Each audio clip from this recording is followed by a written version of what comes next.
Hello बच्चों, let's read the question and the question says draw the structure of ethylene ketal of hexane 3 on and difference between benzoic acid and acetic acid which is more acidic and why.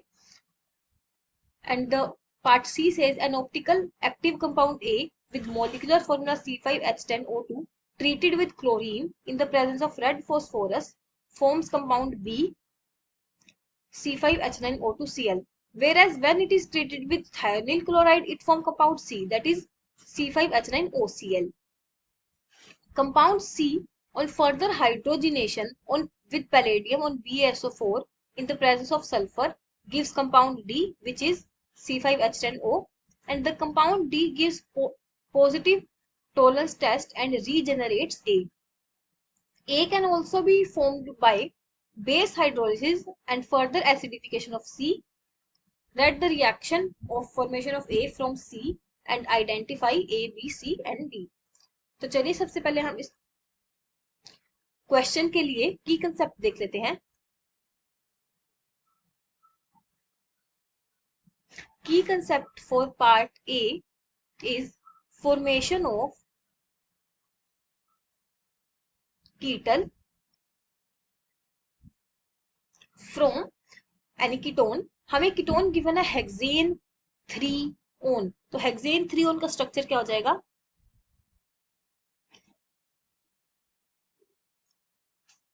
This will be the structure of hexane 3 on, like 1 2 3 4 5 6 hydrogen 6 carbon means hexane, and यहाँ पे third position पे on ketone group है. So this will be hexane 3 on. अब इसकी हमने ethylene कीटल बनाना है तो हमें रिएक्शन किसके साथ करानी होगी? इस कंपाउंड के साथ, दैट इज इथाइलिन 1,2 डायोल. तो जब इसके साथ हम रिएक्शन करवाएंगे तो यहां से हमारा क्या हो जाएगा? दिस वाटर मॉलिक्यूल्स लीव कर जाएगा और हमारे पास कुछ इस तरह का प्रोडक्ट बन जाएगा.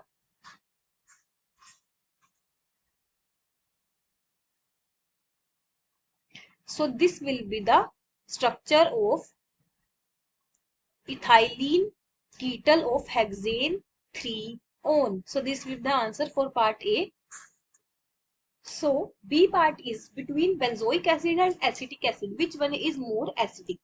तो हमारे पास है benzoic acid and acetic acid.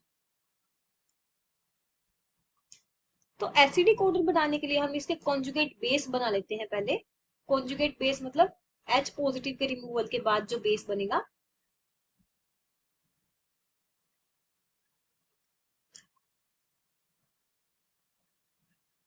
अब हम क्या कह सकते हैं? More is the stability of conjugate base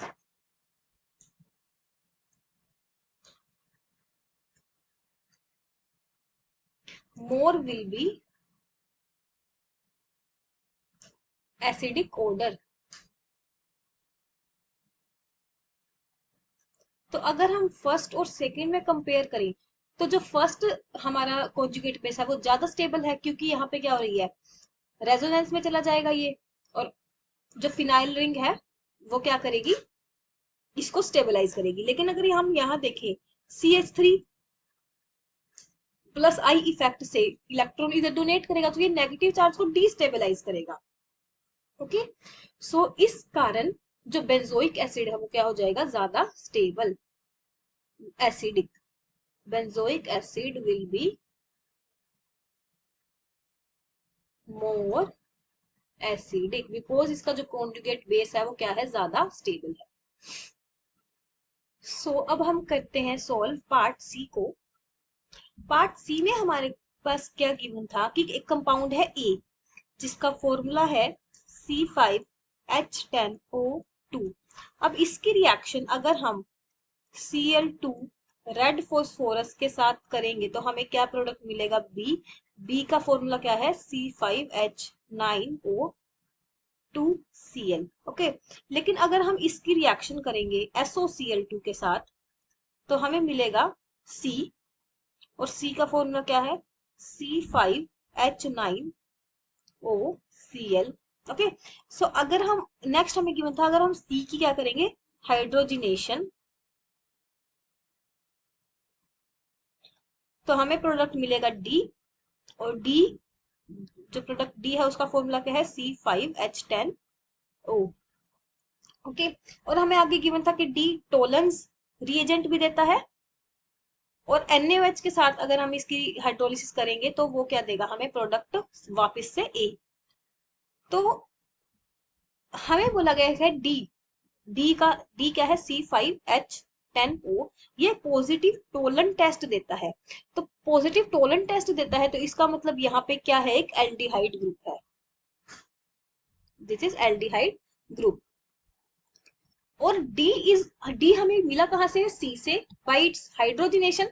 so इसका मतलब जो हमारा सी है, सी क्या है, एक एसिड हैलाइड होगा, acid halide. Acid halide means like this. Okay, तो इसकी जब हम हाइड्रोजिनेशन करेंगे तो हमें क्या मिल जाएगा, हाइड्रोजिनेशन करेंगे तो एल्डिहाइड। ओके, तो अब हमें बोला गया है कि सी हमें कहां से मिला था, थायोनिल क्लोराइड से, थायोनिल क्लोराइड की रिएक्शन से फ्रॉम ए। तो इसका मतलब ए क्या होगा, एक एसिड, एसिड जैसे कि इस तरह से C डबल बॉन्ड OH, क्योंकि जब हम इसकी रिएक्शन करवाएंगे SOCl2 के साथ तो हमें यहाँ मिलेगा C डबल बॉन्ड OCl। तो मतलब C में तो कुछ ऐसा स्ट्रक्चर होना चाहिए, और ये जो A का स्ट्रक्चर है कुछ, उसमें क्या होना चाहिए, एक एसिड। सो यहाँ से तो हमें ग्रुप, तो यहाँ तो यहाँ से हमें पता चल गया कि डी में तो एल्डिहाइड ग्रुप होगा, सी में एक हैलाइड एसिड हैलाइड ग्रुप होगा, और ए में एसिडिक ग्रुप होगा। तो अब हमें बोला गया था कि ए से हमें बी किस तरह से मिला है, bye treatment of A with halogen in red phosphorus. तो मतलब जब एसिड को हम रेड फॉस्फोरस के साथ Br2 हेलोजन की प्रेजेंस में ट्रीट करेंगे तो हमारे पास प्रोडक्ट क्या मिलेगा, अल्फा हेलो कार्बोक्सिलिक एसिड। ठीक है, सो इसका मतलब हमें ये पता चल गया यहाँ से कि जो बी में है वो क्या होना चाहिए, एक अल्फा हेलो कार्बोक्सिलिक एसिड। तो इसका मतलब क्या है, ए के अंदर एक ऐसा एसिड है जिसमें क्या होगी, अल्फा हाइड्रोजन। सो यहाँ से अगर हम ए का स्ट्रक्चर ड्रॉ करें, so possible structure of A will be 2 methyl butanoic acid,